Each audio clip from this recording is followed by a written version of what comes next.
All right, so I only got a few seconds to keep your attention. Let me say this. This is not another podcast. If you're looking for that, you are going to click off this video and our retention scores are going to suck because of it. This is not a podcast. This is two friends who are choosing to record their conversations because every time we talk, we enjoy it. We're better for it and we grow in love, even though we see the world differently. And we said, let's start sharing those conversations. We're going to do it bi-weekly, same day we record, same day it goes out. This conversation is with Matthew. Matthew is one of the sharpest people I know. So over time, you are going to enjoy hearing from Matthew. I guarantee you that, and you will be challenged in some things. I would say, for the record, this is the worst it's going to be. We took a long time to get to where we hit our stride, but this is the worst it's going to be. It's only going to go up from here. Thank you for watching. I think you're incredibly special, and the world doesn't know that. So I want to change that. I want this to go both ways too, man. You know, I think, well, for sure. I think Well, 100% that preparing same for this, sentiment, you know? yeah, fair. Well, in preparing and putting some thoughts together for this, I actually had a not a revelation. That's just such a revelation or epiphany. That's such an overused phrasing. People are like, I have an epiphany. You didn't really have an epiphany. But one of the things is I'm not doing enough cool projects. That's my thing I realized is I'm not doing enough cool projects. For example, this afternoon, I am actually learning Claude code. So I can actually do that.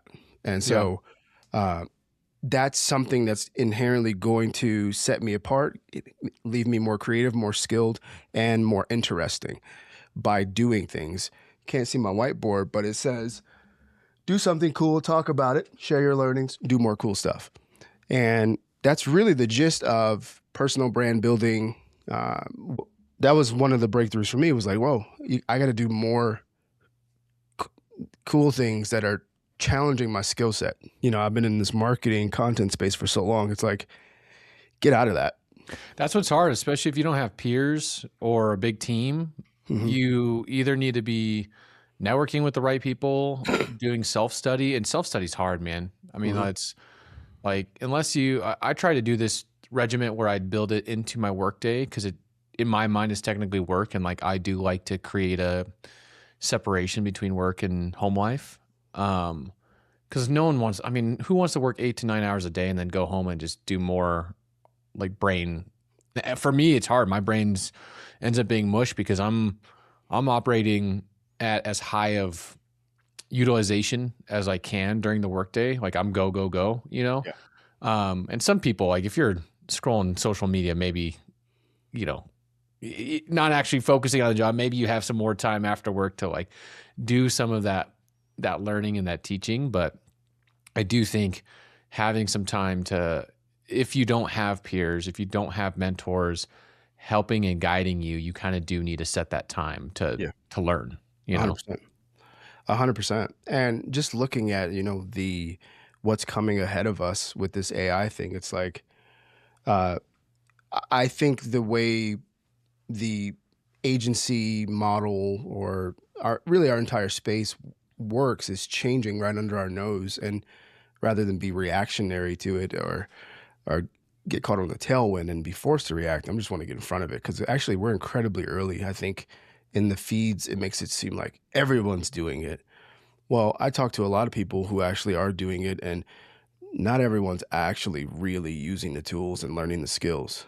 It's like Google Ads, right? You know, 7 years ago, 10 years ago, you know, the number of practitioners were fewer rather. And we're still early. It's just like Bitcoin. It's like these things seem like they're like here and they're deep because they're just all over the feed, but very few people are actually really developing the skills to help businesses. I think what's hard for me is adoption for the sake of adoption has never been my MO.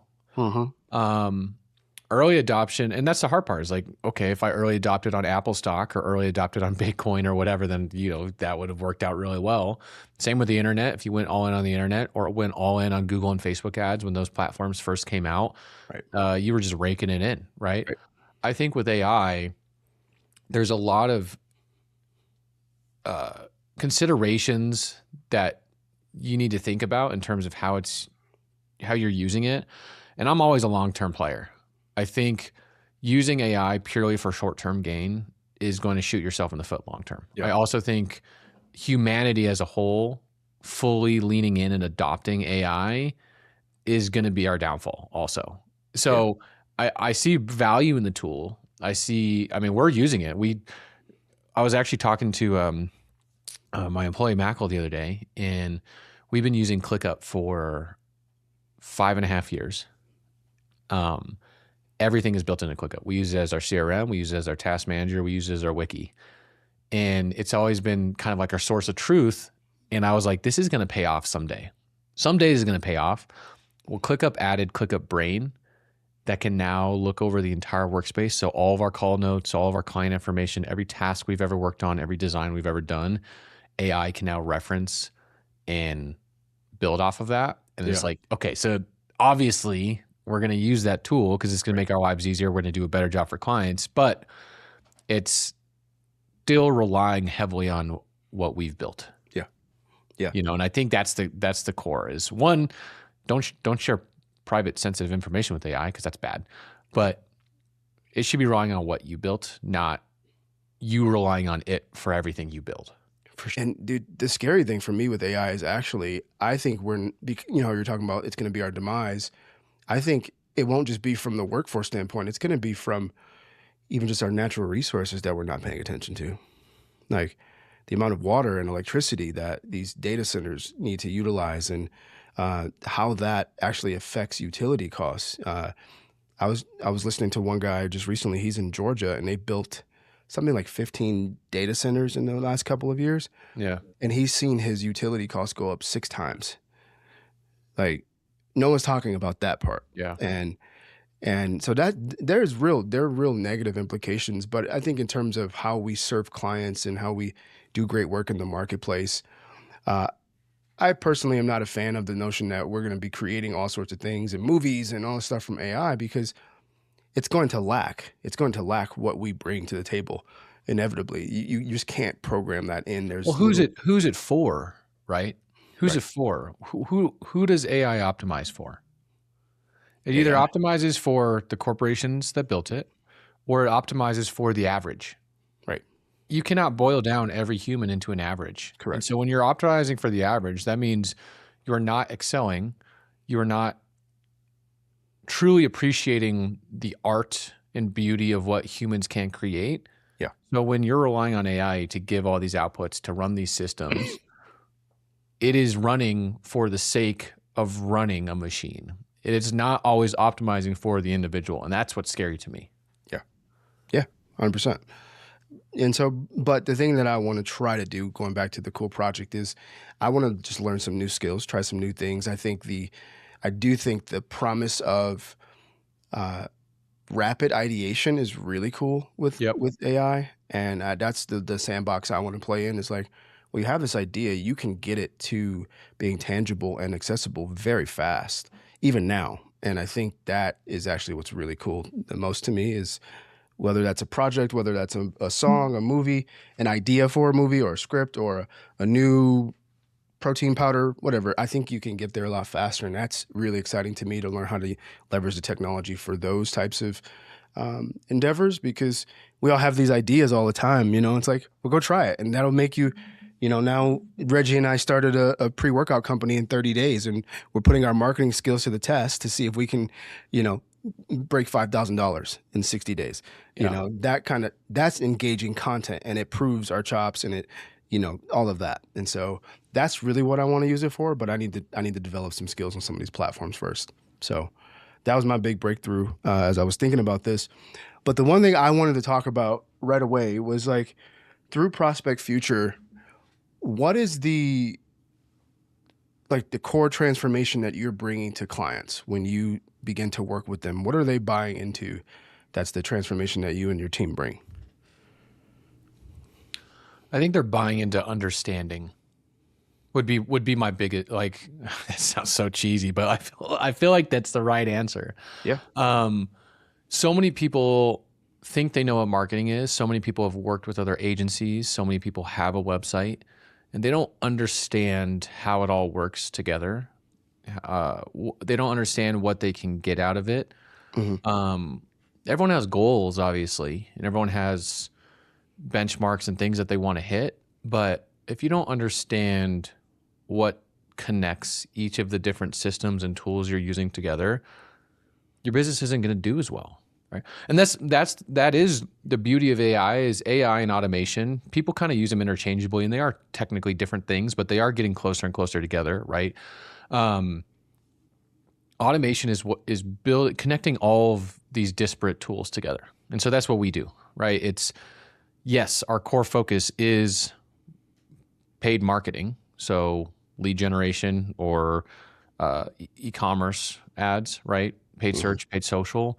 But one of the biggest things that like I try and sell us on is connecting all of your different systems. So are we connecting your website to your ads? Are we connecting your website to your leads? What do you do with your leads after that? So how many times are we connecting the dots in your workflow of your business? And even if I don't understand what you do on like a daily basis, there's still like we live in a digital age, and there's things that we can do from a digital perspective that connect everything together. And so talking through that with clients and helping them understand is huge. And like one of the things that, you and I have talked about in the past is I think most people know more than they think they do, but someone hasn't uncovered that knowledge with them yet. So like you and I, like we ask questions back and forth and uncover knowledge that we already had. We just didn't vocalize it or put it into the ether yet, Mm-hmm. Yeah, I'm tracking. And so your ability to connect the dots for them is what actually produces the understanding and keeps them around with you guys. Yeah, because it's proactive, right? It's strategy. That's what marketing is. Anyone can set up a Google Ads account. Google Ads has automated systems to run ads for you. Anyone can use AI to build a website these days. It's, are you building the right website? Is that website connecting to the right tools? And this is a huge part of AI. Is a professional prompting AI about their niche or their category or their specialty is very different from an amateur prompting AI about something they're not a specialist in. So if an amateur or someone who doesn't know anything about marketing says, hey, give me a marketing plan for this, the output that AI generates is very different than a marketing professional saying, hey, give me a marketing plan for this and here are all the considerations, right? Yeah. Yeah, 100%. I actually wrote about this on LinkedIn last week of how I had a friend who I was talking to. He's a high level consultant for some pretty significant companies. And we were talking about AI, and he said, you want to know one of the observations I made is that if you're a poor prompter, you're probably a poor communicator with people in your real life. And I was like, whoa. And he was like, yeah, dude, I'm just wagering that bet that if it shows, because AI mirrors back in its outputs, your inputs to a degree. Yeah. And we just got to talking about it, and I was like, wow, I've never heard anyone actually make that specific connection of, because if we were talking about leadership, and it's like, if you want to know your leadership chops and your skills and your level of capacity, just look at how you're utilizing AI and the results you're producing, because this thing is actually, I won't say more capable than you, but it's greater than you in many ways in terms of what it can do. And so your ability to use it and produce the outcomes you desire to produce, if you're not getting them, it's showing you that you actually lack leadership skills. You actually lack communication skills, because you're dealing with intelligence just like any other human being. And so it was just a really interesting observation thinking about AI in the context of how we use it for clients. Is like, well, I'm actually developing leadership skills, or how about I ask AI to give me some feedback on, Or you lack understanding. Yeah, 100%. Right? Because if you're prompting something without understanding what you're trying to accomplish or how you're trying to accomplish it, it'll give you back something completely different. It panders, right? Yeah. It's going to pander a lot. And if you can't understand or read between the lines of like, hey, these are the good things it's telling me and these aren't, if you don't have that understanding, and if you don't have understanding again of what you're saying in the first place, right, you're just not going to be as successful when you're using it. Yeah. Well, and that it's funny you say that because that's one of the things I wanted to talk about with you was when you I labeled it consistent perfecting. And what are you, as it relates to your business and the results you're getting for clients, just your overall disposition in business this year, what are you working on in terms of improving your skill set wise? Like, Oof. be it as a, I know, right? It's a loaded question, but I think real practitioners like yourself are always being confronted with the areas where they need to improve and develop I new think the skills. two biggest areas would be delegation and business admin. Right, I've been in business for 6 years, and for the majority of that time, I've been either a solo operator or a two-person team. And we've grown and we've shrunk and we've grown and we've shrunk. And I think committing to growing the team and leveraging the team is something that I haven't done as much. So I basically need to relinquish control more, which I'm trying to do. It's hard. It's What was I guess the question would be why would it take 6 years to get to that point of realizing you need to is it just financial or is it actually like your actual makeup of needing control? I think I didn't understand what roles people could play. I was looking for someone that could do most of the things that I do, right? And I think that doesn't make sense. Everyone's got their what do they call it? A realm of genius. What's the Circle of sphere of competence. Yeah, everyone's Yeah. got that. And I think finding people that can do that in certain areas and still understand the other things is the current focus and should have been the focus the whole time. When instead I was trying to find someone that could be a generalist, it's, hey, find a specialist who still is able to understand the general picture. Something I don't love about other marketing agencies is they silo every department. Right. And I really want to avoid that. I think siloing leads to miscommunication, it leads to drop balls, and it leads to a perverse revenue structure and payment structure. And so that's not what I want to do. So I'm just playing around with it. And the hard part is like, unless you've had the ability to run a big team in the past, or you have the revenue to bring on a big team, you have to kind of learn everything as you go. Yeah. Even if you read, even if you listen to all these mentors, practice is very much different from learning, right? And so that's kind of where I'm at, is like I'm learning and figuring out, okay, what are areas that we can delegate and we can break off without completely siloing them and still keep them interactive, connected, not disjointed, right? Yeah. And obviously the end goal is like, I need more time. Like in the first 3-4 years of entrepreneurship, you're told like, hey, you're going to be working insane hours. You're going to do this, it's blah, blah, blah, blah, blah. Right. And so I kind of leaned into that, but it doesn't have to be that way. Right. You get to, the beauty of entrepreneurship is you get to create your own freedom. So when you're creating that freedom, what do you want it to be? And originally it was, I get to operate the way I want because I'm calling the shots, but that also meant that I can't take vacations. Yeah. And I would love to be able to turn off for a while. Yeah, you're getting married soon, bro. You need a honeymoon. Yeah.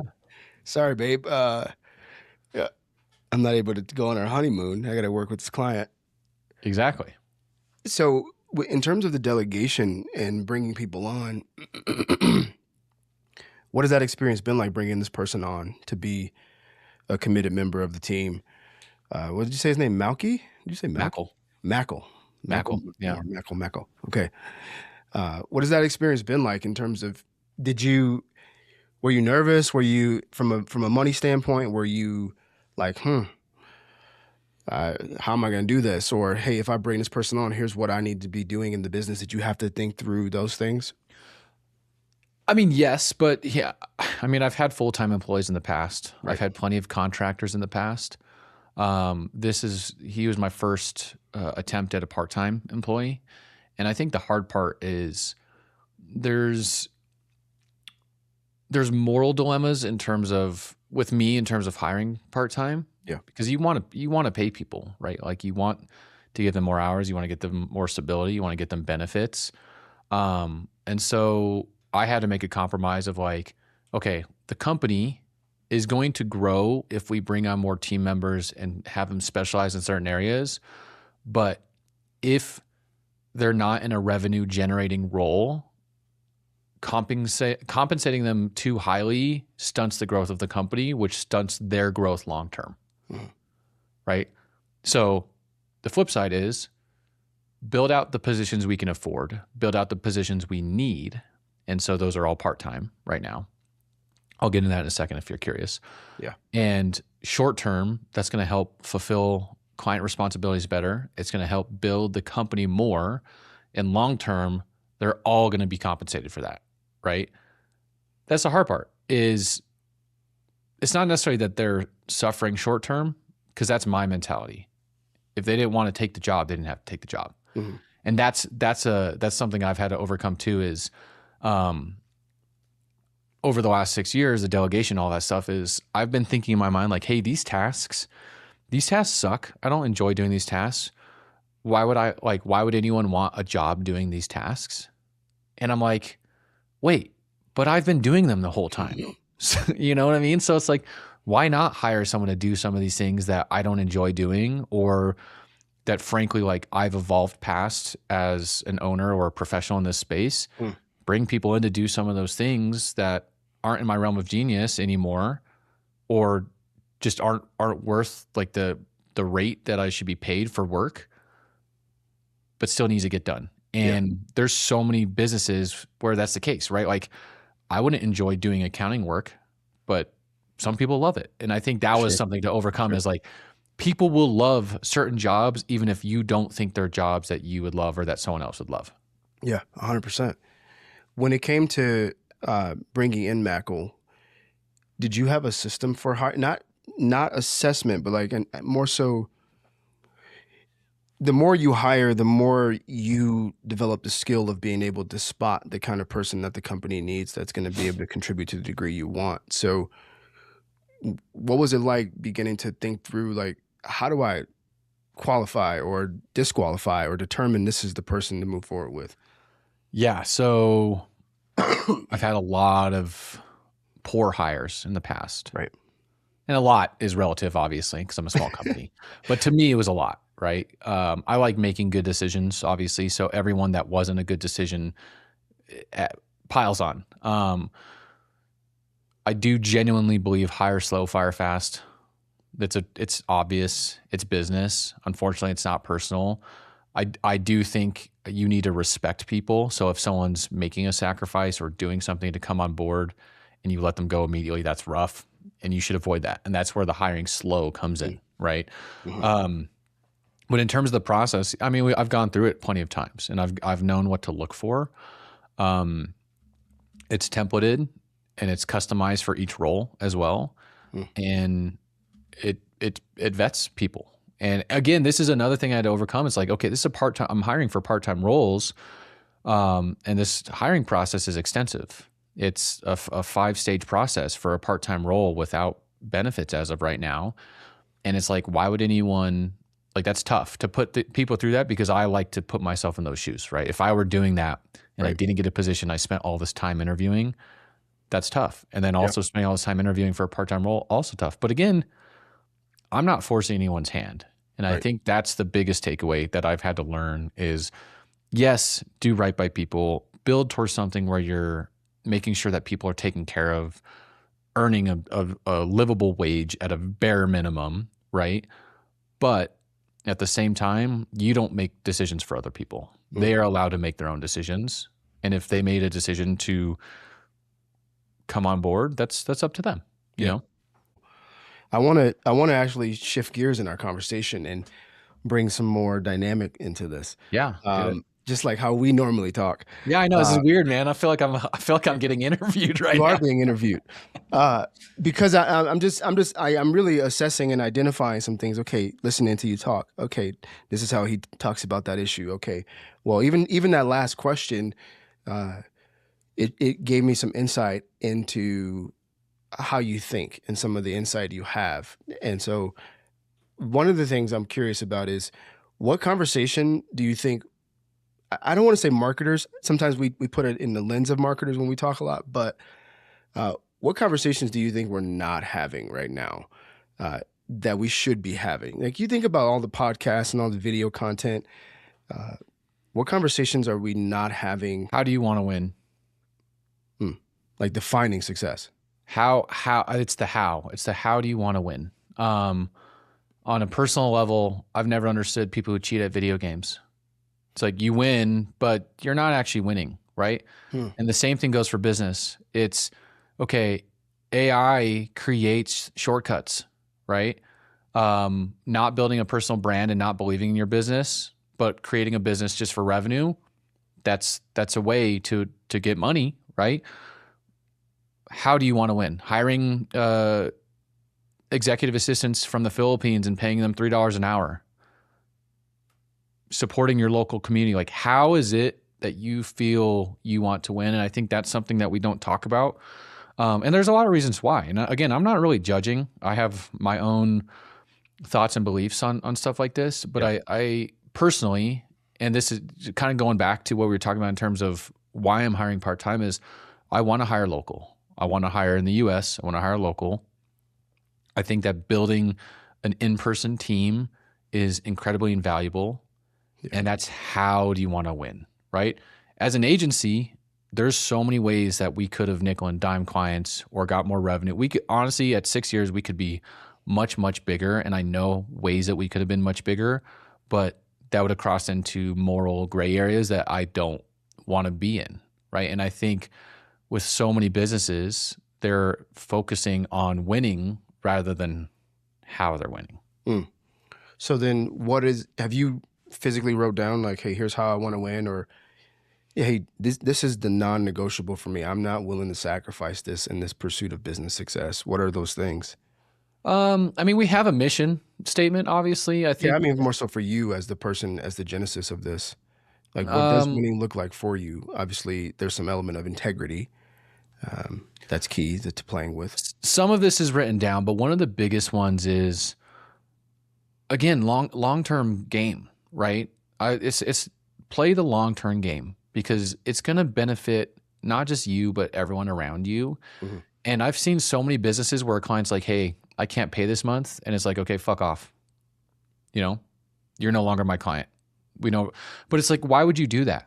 People have struggles. Obviously, don't let people take advantage of you. But that goes back to figuring out a vetting process. You should be vetting not only your employees, but you should be vetting your clients too, right? Don't just take everyone who comes through your door. But there have been plenty of times where clients are like, hey, these are really rough months. I waived a client's fee for 3 months in 2024, and he paid it all back at the end of 2025, right? And it's like, build goodwill with humans, because at the end of the day, you're going to still have to be around humans, even if AI takes a lot of these jobs. And so you need that support. You need that trust from other humans. AI can give you all the support and pandering and compliments you might want, but at the end of the day, like, you still need to interact with humans in the real world. And I think understanding people's circumstances is something you need to focus on. Yeah. Dude, I'll tell you what, in the last couple of weeks, I have been thinking really deeply about certain passages of scripture. And in particular, one passage is, a good name is to be more desired than silver and gold. And then the other two are, a man will be satisfied with the fruit of his lips, and his deeds the works of his hands will return unto him. And then the third one is, a man shall be satisfied with the good of the fruit of his lips. And it's this notion of, to piggyback on what you were saying, of just like, we're losing, the one conversation I would like to see happen is that we're losing sight of just how necessary everyone is. It doesn't matter what you do. It doesn't matter your status, your economic status, your outward presentation, your sexuality choices. It doesn't matter any of these things, but dude, the people are made in the image and likeness of God, and it's like there is no human being in any sort of way, shape, or form that is inherently more valuable than another.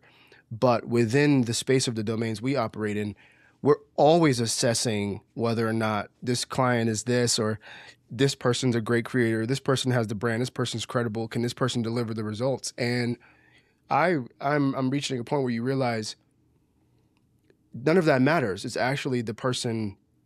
What do you actually think when you hear that person's name come up? You know, what do you walk away with after engaging with that person?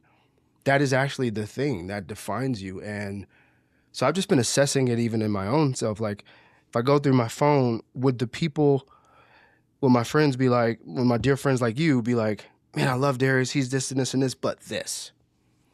And it's like, that matters. That but really matters, man. Who does it matter to? Because I actually I had an internal discussion within my own brain last night on this exact subject.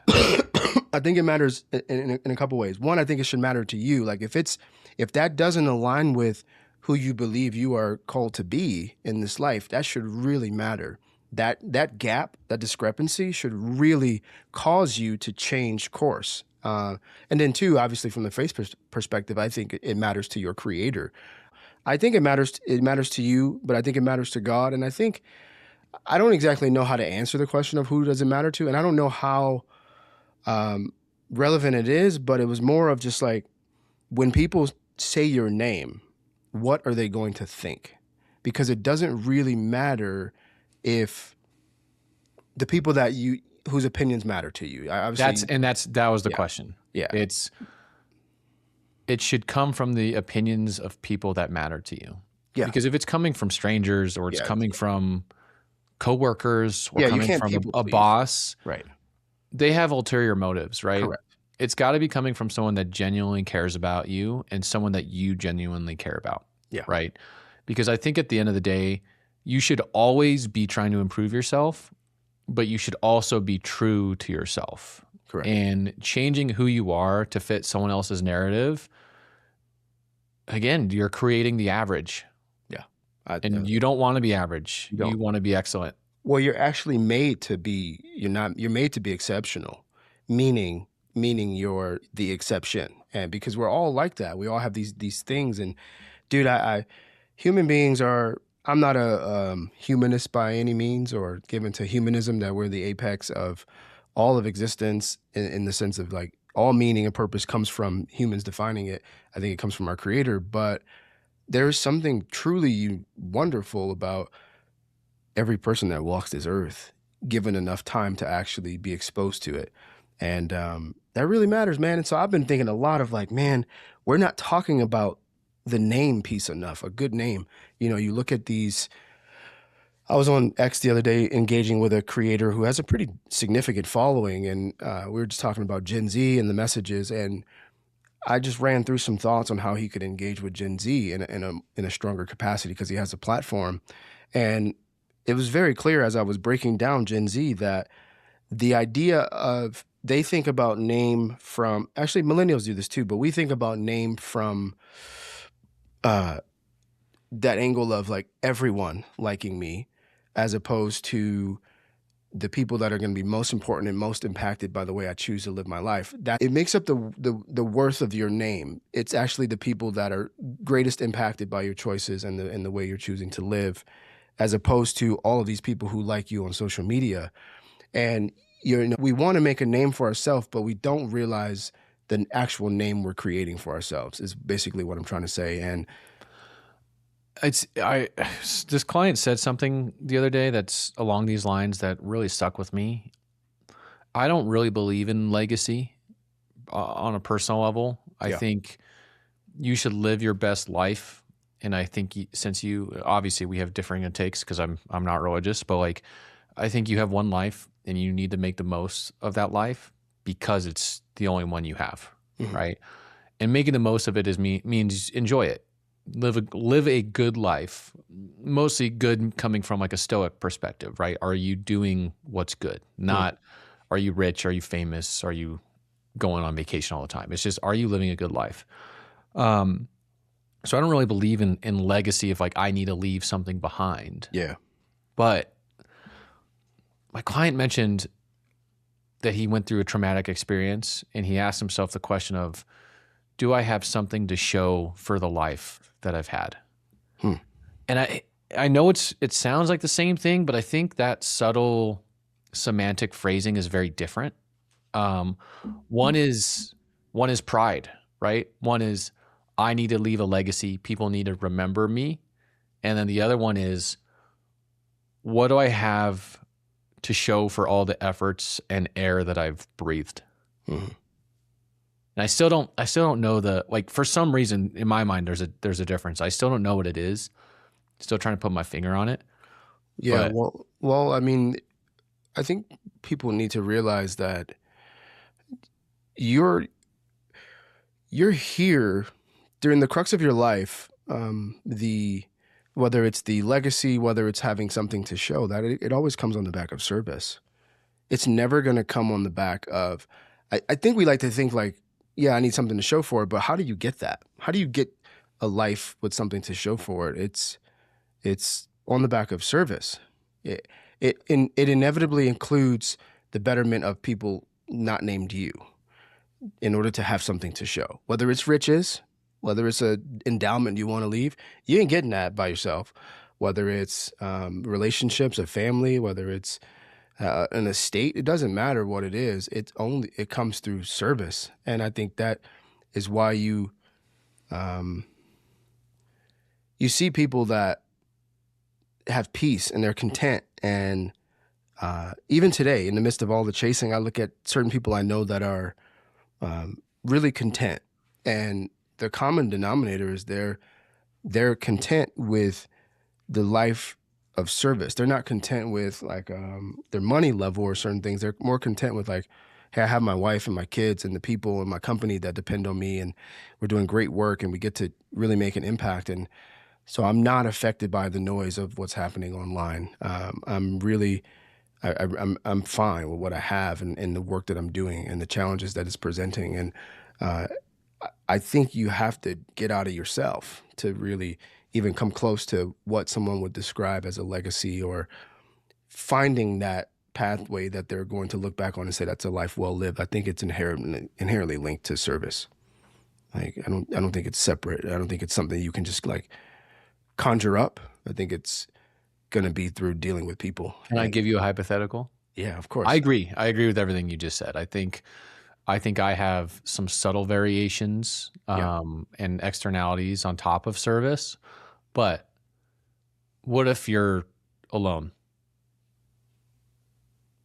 Can you live a good life? Say you're stranded on an island. Let's go with this metaphor. Yeah. Yeah.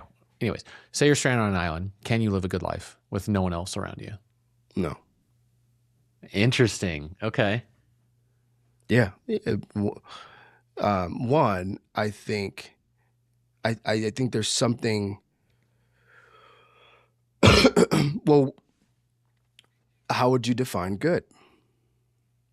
Well, I mean, you have I would assume, a religious definition of it. I am thinking, I don't think other humans are necessary for a good life.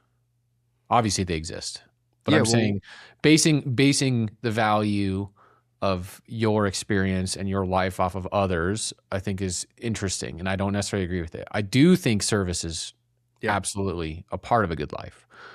I think non-destruction is a part of a good life. Okay. So are you leaving trash all over the place? Right? Are you That's a form of service. Are you leaving people in your wake? It's not service. It could be neutral. And that's the thing. You don't think that's not service? Always non-destruction doesn't mean creation. You Right. could live a neutral life. You could live a life where you don't have a footprint. But why would you not destroy? What do you mean? Why would you not be destructive?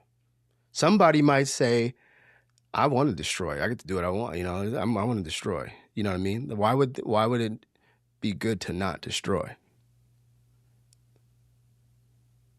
I don't know yet. Yeah, I think you're going to find that it's because of the implications that are involving another. Yeah. Yeah. And I think I that's mean, you would be serving them in the way that you're not negatively impacting them. yeah, yeah.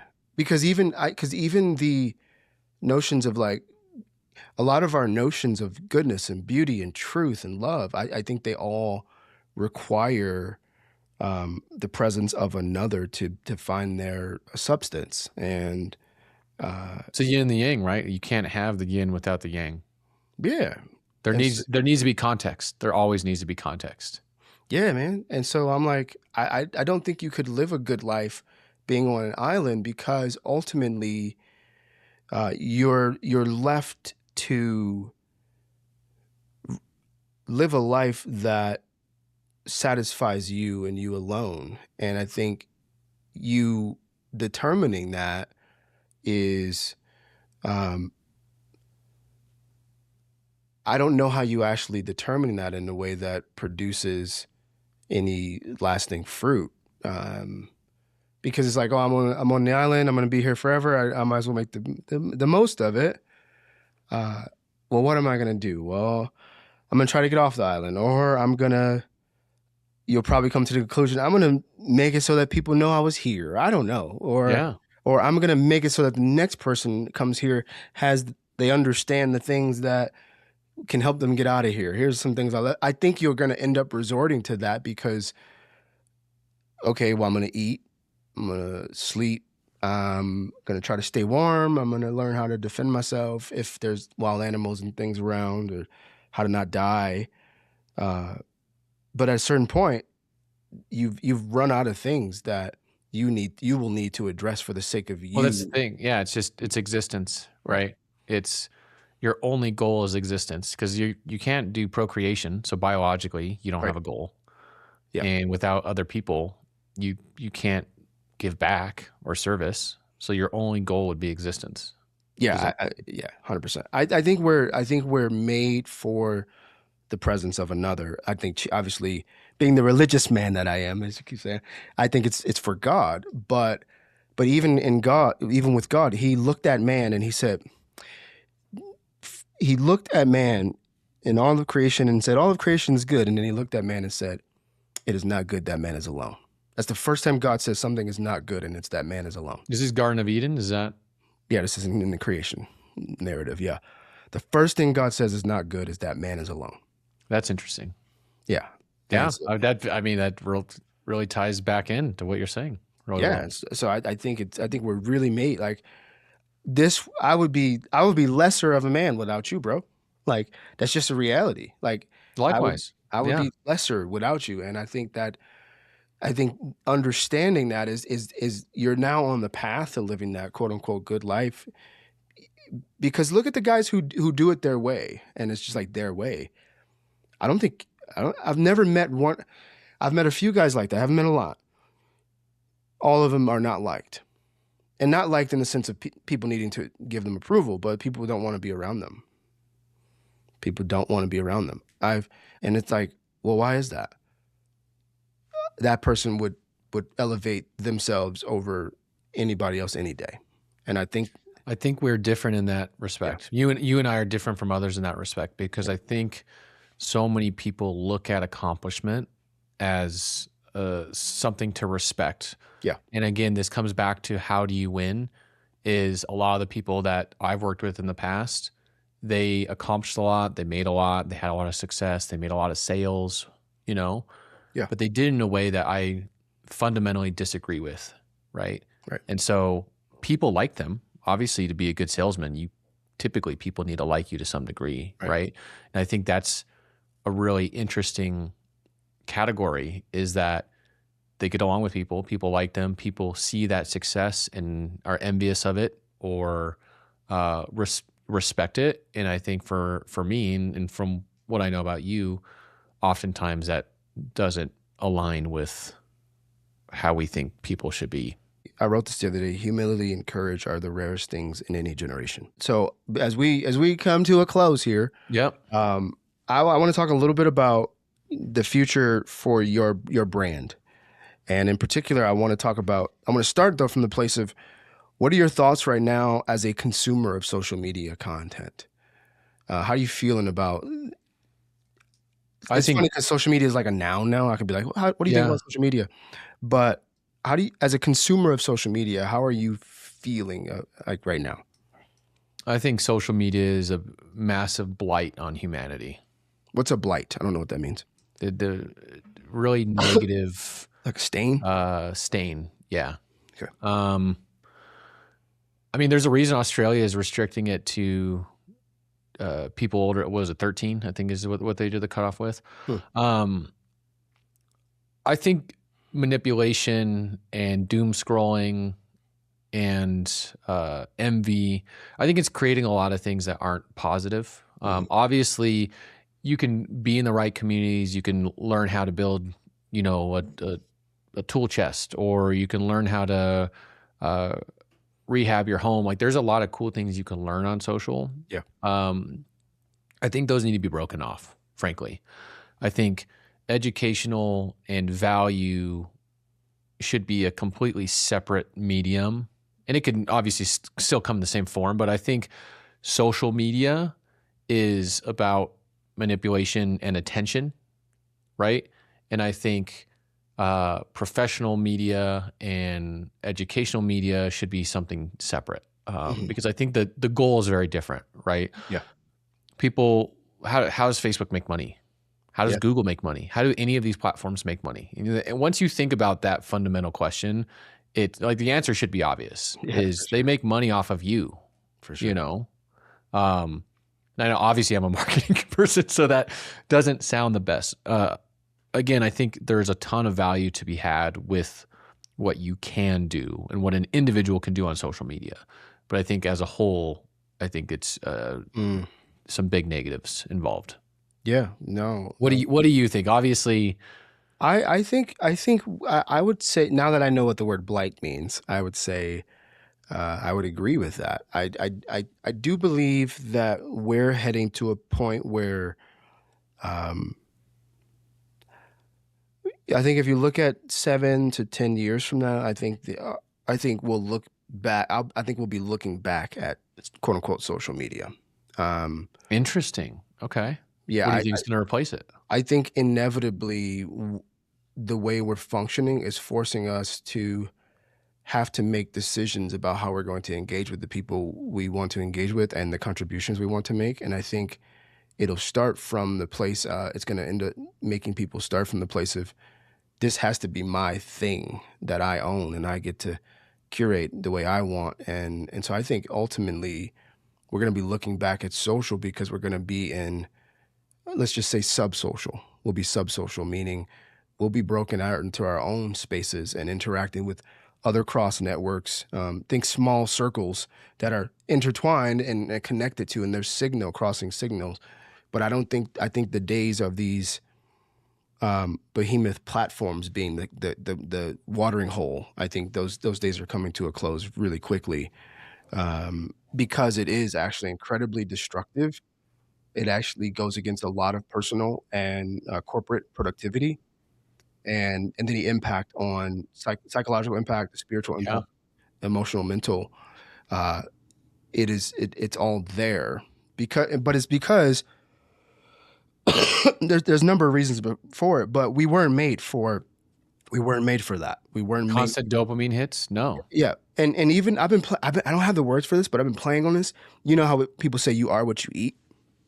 Ooh, No less, and we have I the like where feed, you're going. and we have the feed, right?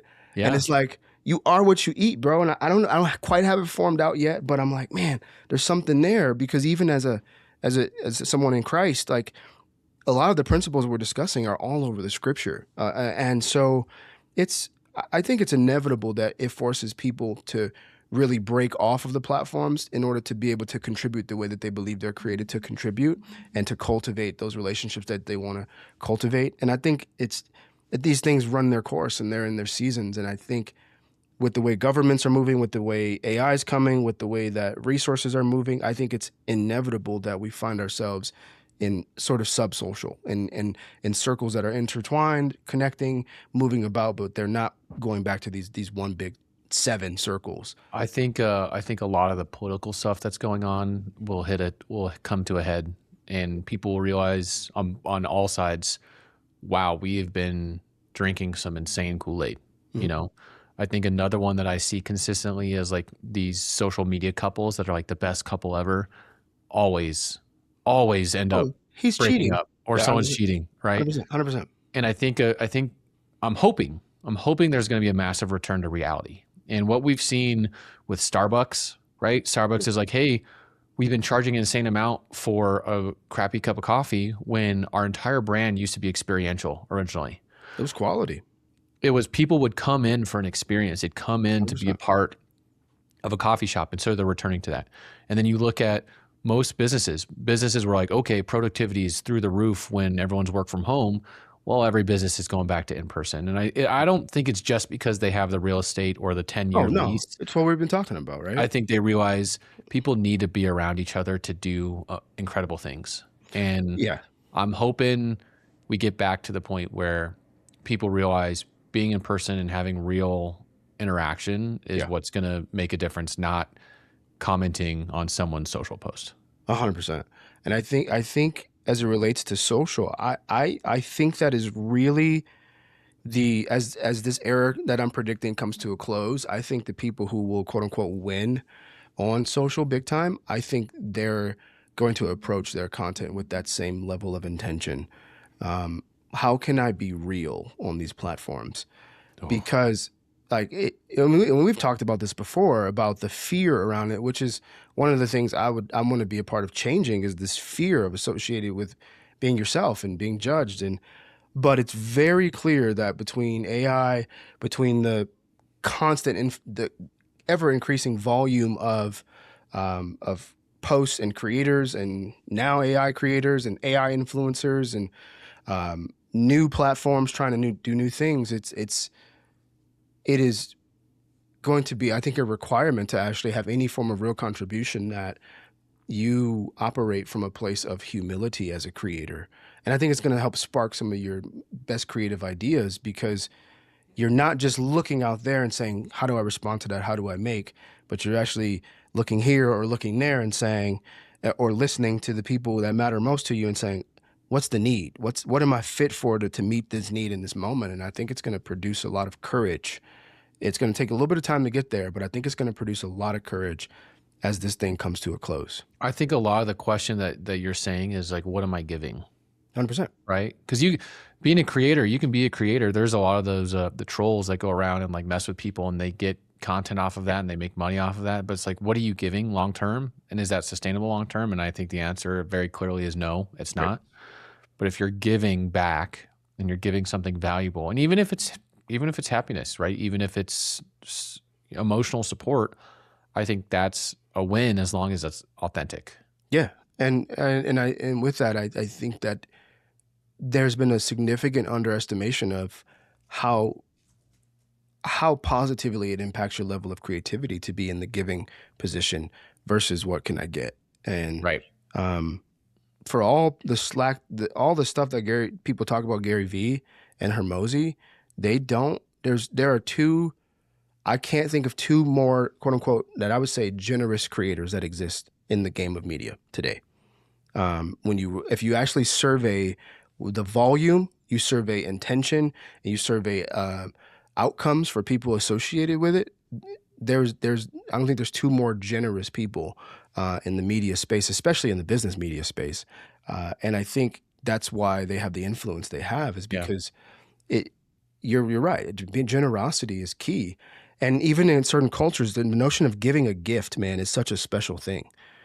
And we've all been given gifts to then give gifts to people. Like I started sharing music I'm making. I'm writing songs. I'm writing a song a week for the first quarter, and I'm just Love that. sharing it. And I'm just sharing it. And then and the last one I wrote was for about just men. And so it's just like we have these gifts within us that allow us to contribute and communicate and build community and be a part of the creation, reflecting our creator. And I think as the age comes to it, the age of social, as we move into the sub-social age, which if someone takes this, we're going to have to go get them and be like, we said the sub-social age first, but You said it. That's not me, dude. That's all you. this is a we thing.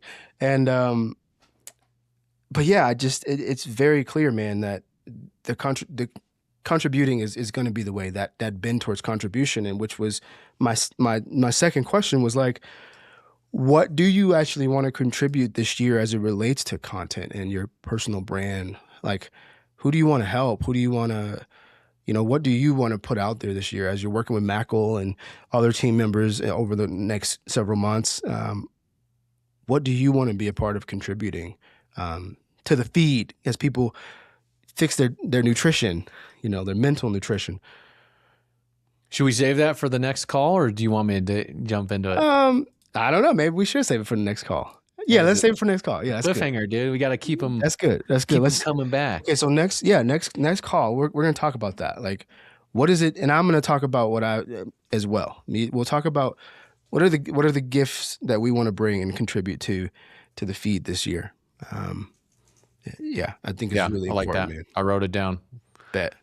All right, Sweet, my bro. man. Appreciate you taking the time to talk with me today. I appreciate you. This was fun. It was fun, and it's good to see your dude. I can't tell you how good it is to see your face. God, like seriously, if anyone ever sees this, you don't know how much I love this guy, and it's so wonderful to see him. Oh, people are gonna see it, dude. We're putting it out. I know. We're putting it out. I just qualify it just to try to make it more personal. When they're listening, it's just a tactic of it's like a diary. Yeah, this is the Matthew and they Darius have no diary. idea how much I love Matthew. And okay, dude, when is your wedding? It's not planned yet. It's not planned yet. Okay. No. Okay. No, it's coming. Okay, that's going to be that's going to be one series we create. Man gets married. We're going to follow you on the progress. Interesting. Okay. I'll think about it. Yeah, there we go. Yeah, let's go. And let's talk about that next week too. Just because I think it's that's one thing, bro. We're not having certain conversations that men need to be having, and that people need to see men having. There's a lot of people having conversations as men. But I think if you look across these 3 generations that are engaging with media, 4 now actually, it's very clear that the examples of men having rich conversations, tackling hard problems, having hard, uncomfortable conversations, it is in low supply. I was just, we'll wrap with this, but we've been told not to. We've been told our whole lives, don't talk about politics, don't talk about religion, don't talk about your home life. Yeah. So it's like, okay, what are you allowed to talk about? What they want you to talk about? Yeah, the Broncos. That's crazy, dude. We talk about the Broncos. Yeah, but there was a friend of mine who is going through some real struggle with his partner right now, and I was like, hey, dude, why don't you put a microphone on and you guys actually talk it out?